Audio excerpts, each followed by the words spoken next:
Now let's solve the second numerical. The statement of second numerical is calculate the time taken by a train moving with an average speed of 50 km per hour to cover a distance of 250 kilometers. वो बोल रहा है कि time calculate करो जो कि एक train consume करती है जब वो इतनी स्पीड के साथ मूव करने पर इतना डिस्टेंस कवर कर ले. ठीक है, मतलब ट्रेन मूव कर रही है इस स्पीड के ऊपर और इस स्पीड पर चलते चलते उसने इतना डिस्टेंस कवर कर लिया. तो इतना डिस्टेंस कवर करने के लिए उसको कितना टाइम लगा, that is what we have to find. So that means time means T, average speed means speed. ठीक है, और you can say AS, average speed is 50 kilometre per hour and distance is D, that is 250 kilometer. Now let's solve it. Before starting this numerical, let's see the formula. Now we know that the formula of speed is distance over time, that is S, speed is S is equal to distance is D and time is T, right? And we also know that average speed is equal to total distance covered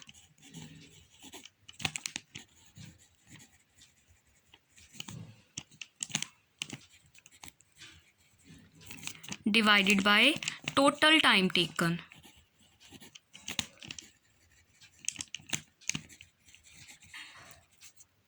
okay, so हमारा simple speed, अगर हमें average speed find करनी हो तो हमारा formula है ये, right.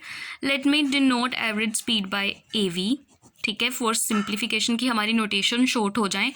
Total distance with D and time with T. ठीक है, sorry, average speed with AS. Now see, अब हमें न्यूमेरिकल में इसकी वैल्यू गिवन है, right. If we see the statement, so average speed is 50 kilometre per hour. So let me put here, and distance is also given. Distance is 250 kilometres. So ये मैंने यहाँ पे distance की value fill कर दी.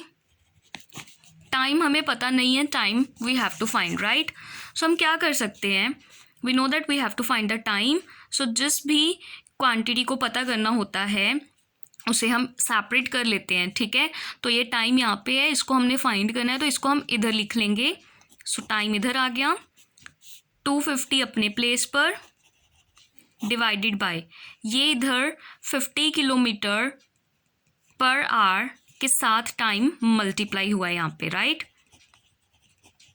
यहाँ पे तो टाइम यहाँ पे है, ये इसके साथ मल्टीप्लाई हो गया. यहाँ पे टाइम डिवाइड हो रहा था इसके साथ, तो इधर जाके वो लेफ्ट साइड पे जाके मल्टीप्लाई हो गया. ओके, अब ये यहाँ पे मल्टीप्लाई हो रही है स्पीड, तो यहाँ से हट के ये इधर जाके डिवाइड हो सकती है, राइट.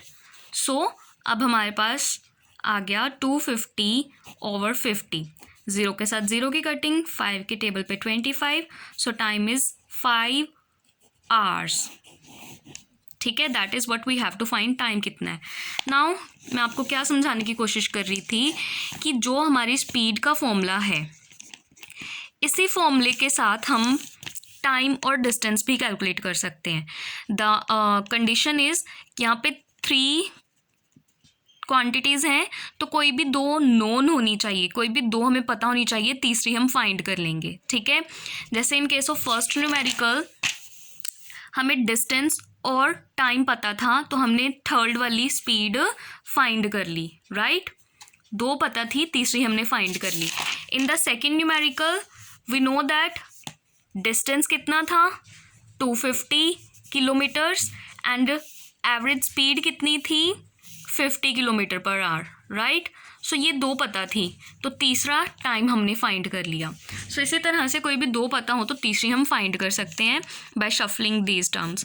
सो अगर हमें डिस्टेंस निकालना है तो डिस्टेंस अपनी प्लेस पे, ये टाइम उधर स्पीड के साथ जाके मल्टीप्लाई हो जाएगा, तो ये न्यू फॉर्मूला आ गया, distance is equal to speed into time. So speed is distance over time and distance is speed into time. इसी तरह से if you want to find the time, so time कैसे निकलेगा, टाइम इधर चला जाएगा, right, is equal to distance अपने place पे, स्पीड इधर आके डिवाइड हो जाएगी. सो ये हमारा थर्ड फॉर्मूला है.